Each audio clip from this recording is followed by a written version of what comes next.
Hi, lovely people. How are you today? My name is Dreya. I'm with Platinum Black Services, and today I just wanted to go over a quick tip on naming your corporation the right way. So, just in case you are in this part of your journey in starting a business, I just want to help you kind of go through this little hump because if you do not name your corporation the right way, you can face the state rejecting your articles of incorporation and then you'll have to start that process all over again. So I want to save you some time in doing this step the right way. And I have a client right now who is starting a business now. They don't want to go back to work. I don't blame them. We've had a year home, working from home during COVID. And, the new norm is starting to set in where a lot of people just want to work for themselves. They don't want to go back to an office and work for an employee and punch a clock in. Who can blame them? I'm one of them. So let's jump right into it. So, again, a quick introduction. My name is Dreya. Hey, I'm with Platinum Black Services. I have been running this company for the past, I want to say 15, 20 years. Started off doing bookkeeping for various clients in various industries. And then I wanted to kind of help out people on a more larger scale in starting a business. That's my passion. That's what I like to do, including I've owned a couple of other businesses in the past. And again, my mission is to help you start a business quickly and find profitable income streams because that's what it's about. You want to support yourself, you want to be happy, and you want to get your time back. All right. So my goal today is to help you do three things. And that is to help you name your corporation appropriately according to the state regulations. Each state has its own rules and requirements to follow. To learn where to go online in order to see if your business name is available to use within your state. And last, how, to do a business name search within your state. Now, as we go on, I first want to stop and do a pause and go over kill some myths about starting a corporation because I'm pretty sure a lot of you have weighed the options of starting an LLC versus a corporation. And either one, to be honest, is great to do. My only thing is an LLC is basically considered a disregarded entity in the eyes of the federal government.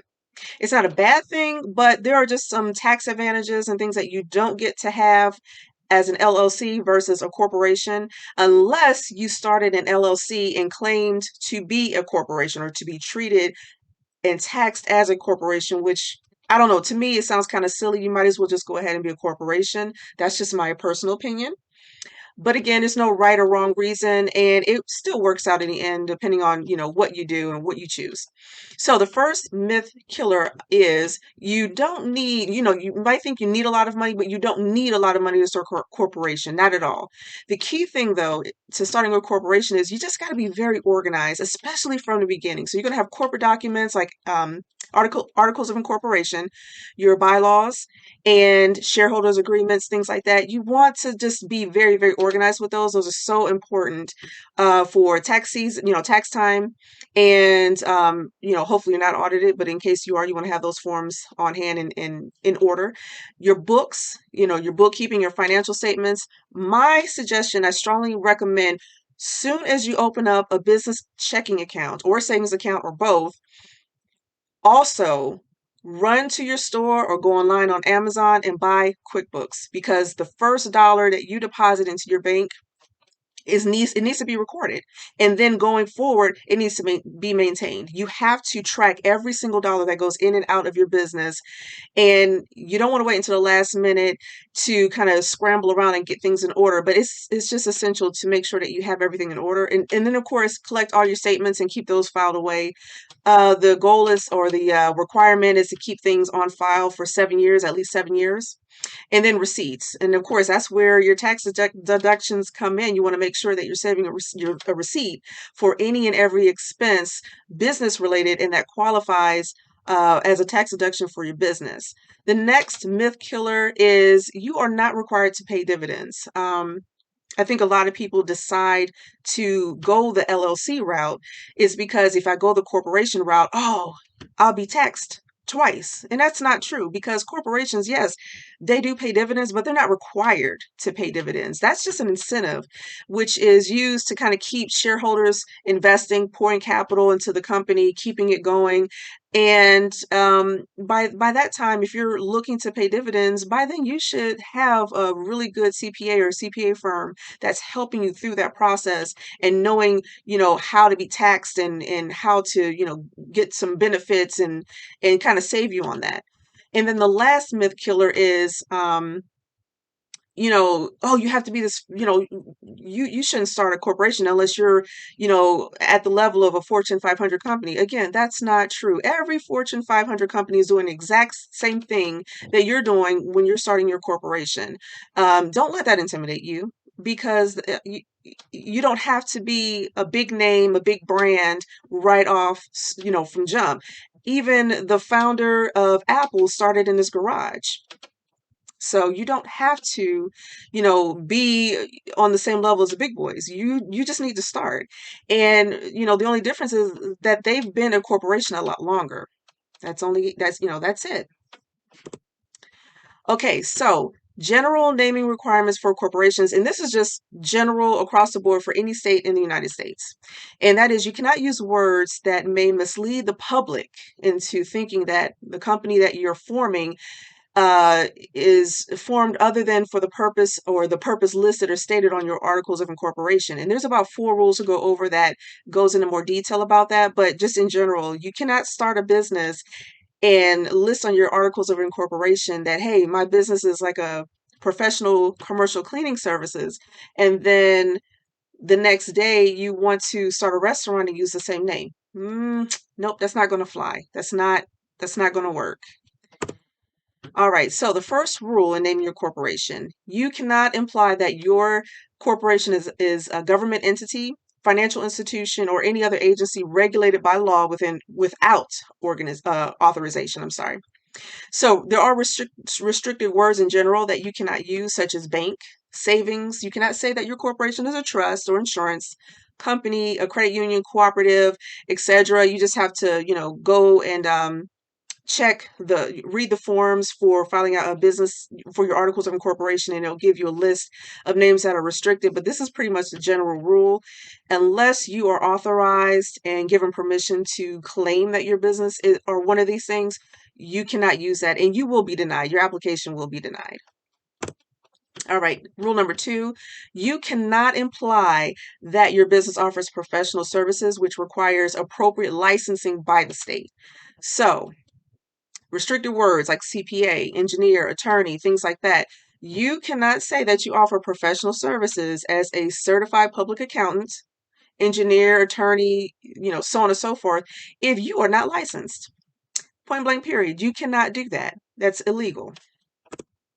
And third rule, and we're going to expand the third rule a little bit more, which is you must use words that are distinguishable and not the same as or deceptively similar from another business name. Okay, so basically there are just rules in place that say if someone has this name already registered, you cannot register under that same name or something similar or close to it, which will again confuse the public into thinking that you are a different company or something of that nature where it confuses the public and they don't know who is who.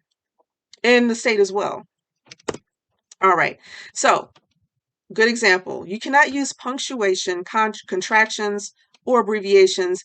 They do not distinguish one name from another. And we're going to go through 6 quick examples.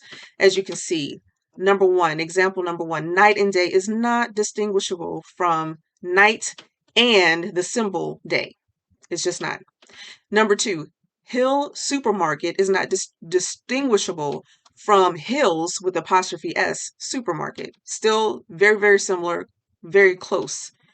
Number 3, play, kind of like an abbreviation, P.L.A.Y. Inc. is not distinguishable from just saying the word play, Inc. Number 4, barnstormers is not distinguishable, from barnstormers with barn-stormers. Same thing. The state will not approve that name for you.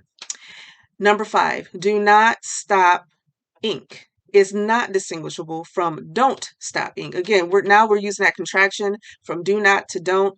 They're not going to accept it. It looks too similar. And last, Mr. Coffee, where you're spelling Mr. Mister LLC, it's not distinguishable from Mr. if you use the abbreviation or the prefix Mr. Mr. Period coffee. Again, it's too similar. They're not going to allow that and let you form a corporation under that name. Okay, another example is the use of an article such as the, a, or an, or such as and, but, or does not distinguish the name from another, nor does changing the entity's designation. So the first one, the first example, the big company, is not distinguishable if you want to use a big company. See, you cannot interchange the with a. It's not acceptable. And then as far as the entity's designation, and we'll go into that a little bit more, where it says Barnstormers LTD, which is an abbreviation for limited, is not distinguishable from the Barnstormers company, or CO dot, which is an abbreviation for company. They will not allow you to register under that. All right, so what can be used to distinguish the name? So numbers. So numbers within a name can be used to distinguish one name from another if the number is formatted differently in each name, along with adding more letters. So following example, number 1, Roman Investments 2, which is of course the Roman numeral, II, or 2, is distinguishable from if you use Roman investments and then the number 2, and investments 2 if you spell out the word 2. So they look at that as, different enough, distinguishable enough to say, okay, we can have 2 or more companies be registered in the state, with that being the differentiator. And then number 2, a plumbing is distinguishable between AA plumbing. So you just add another letter. Again, another example with the third example is ABC is distinguishable from AABC, ABBC, ABCC, ABCD, and AABBCC. They're all distinguishable from one another, and the state will allow you to register under those names. And also, reversing words or using a variation of the spelling can also be used to distinguish one name from another. So first example, energy first. You flip those or reverse or flip those words around, it will be distinguishable from first energy. And then if you kind of do a variation of spelling again, quickie, Quickie, Mart, is distinguishable from a different way of spelling quickie. So you just remove the QU and you add QWIKEE Mart, Quickie Mart, or another way of spelling Quickie Mart, and that is acceptable. All right, we're still on rule number 3, and just to wrap that up, a foreign language. If you use a foreign language name, that will not conflict with the English translation. It usually does not. For example, la flor, meaning the flower, when translated into English, that's fine. So you have one language that says the floor as la flor, and it can be registered and acceptable within the state because it's not the exact same word or spelling as the flower. And then just bottom line, at the end of the day, unacceptable words across all states will not be accepted and allow you to register your company. So if any name contains profanity or words or phrases that are generally considered a slur against an ethnic group, religion, gender, or hereditary, it is considered unacceptable right out the gate. And rule number 4, in naming your corporation, the name must always include an expressly authorized suffix, often referred to as an entity designator or entity indicator. So for the state of Maryland, if you are looking to form a corporation there, you can use one of the long suffix or abbreviations listed below, such as Corporation, Incorporated, Limited, or for short, Corp, Inc., or LTD. Now we're going to move on to the fun stuff and switch screens in a few seconds and go to a website to search for business name availability, which is the Maryland Secretary of State's website. There I'll show you how to do a name search to see if a business name is available or not. All right, so now here's the fun part. I went online and pulled up e-secretaryofstate.com. It's a great website and reference tool if you want to find some quick links to find by state the Secretary of website link, as well as forms to establish your corporation. And what we're about to do here is do an entity search to see if the business name is available. So what we're going to do is we're going to scroll down and find the state of Maryland. Here we go. And we're going to click on entity search.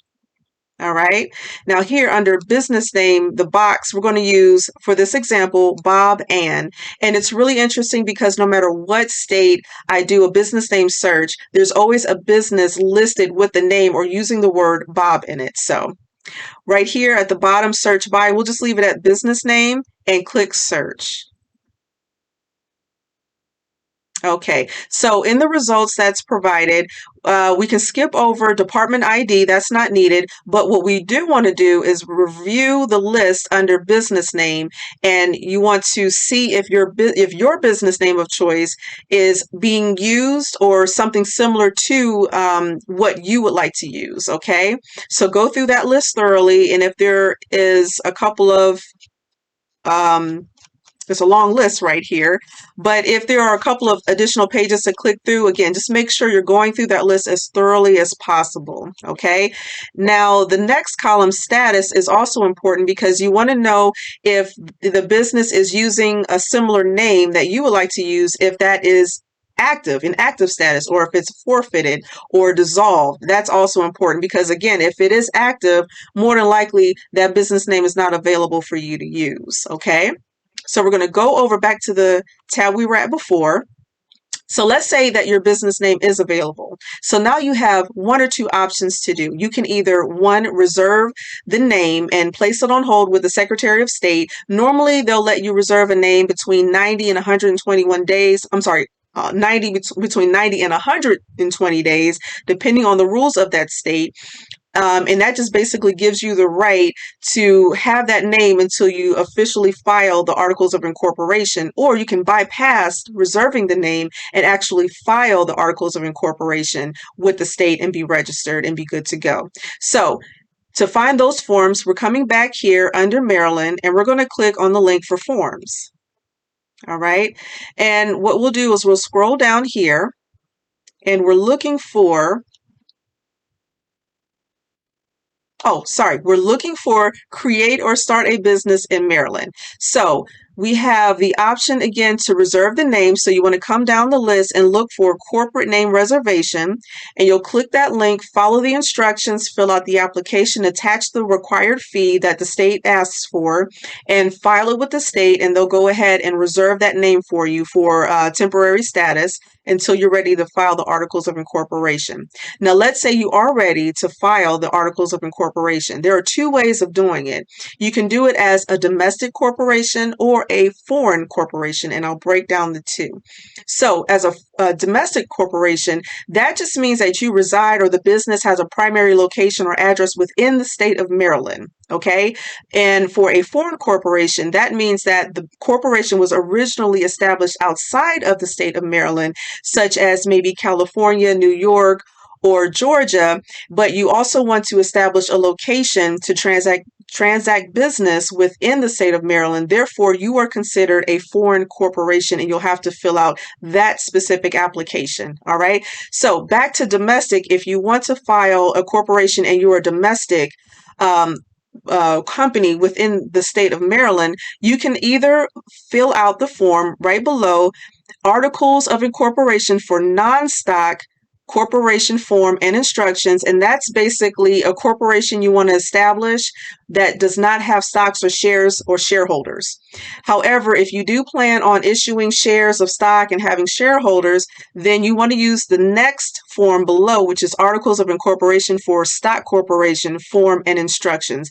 And it's nice that it provides instructions so you can just go through it, make sure that you've crossed all your T's, dotted all your I's. Fill out the application, attach the fee, submit it to the Secretary of State. They'll register your business and you'll be good to go. Now, for the foreign corporation situation, we'll just scroll down a little bit further. And what the form you want to use right here is called the Foreign Corporation Qualification Form, excuse me. And again, you'll go through that form or application, complete it, attach the fee, submit it to the Secretary of State for Maryland. They'll register you, and then you'll be good to go to transact business within that state.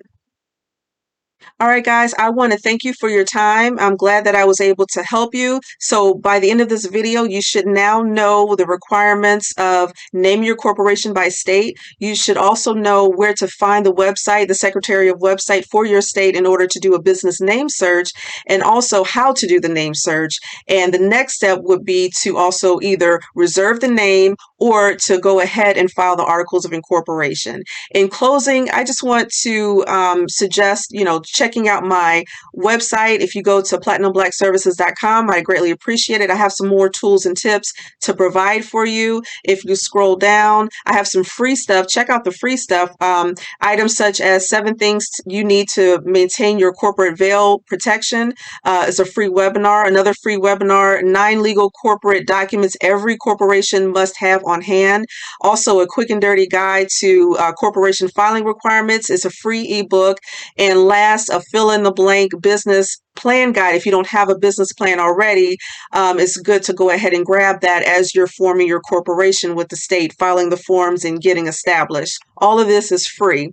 Now, next, I also want to let you know that I have 2 kits that are all-inclusive, and it will help you meet specific goals in your journey as you're establishing your corporation within the state that you choose. And the first one is the quick business kickoff, the Incorporator starter kit. And it's just a couple of files for $10. You get some really good checklists and files and forms to fill out that will help you cross all your T's and dot all your I's in the beginning stages of forming your corporation. If you need more information, more in-depth starter kit that also provides your articles of incorporation, your corporate bylaws, shareholders agreements, shareholder certificate, dissolution forms. I have a really great comprehensive package. It's professional. The forms are in Word and PDF, so you can immediately download them, customize them, add your logo, and use them as needed and fill in the information that is customized to your situation. Down here, it's the Corporate Formation Starter Kit for the state of, and you just select whatever state that you're in. Right now, I have a special offer. It's if you use the code START NOW, you'll get $60 off. Currently, a kit is $99. You receive over 150 forms. Again, they're all downloadable and easy and quick to use. But right now, with $60 off, I'm giving you a discount of $39. And you can get started right away. So I hope you enjoyed this video. I hope that you've learned what you needed to learn or what needed to know in order to do a business name search for your corporation, and also how to reserve the name or to go ahead and file the articles of incorporation, depending on if you are a domestic corporation or foreign corporation. Thanks again for watching, and I'll talk to you soon.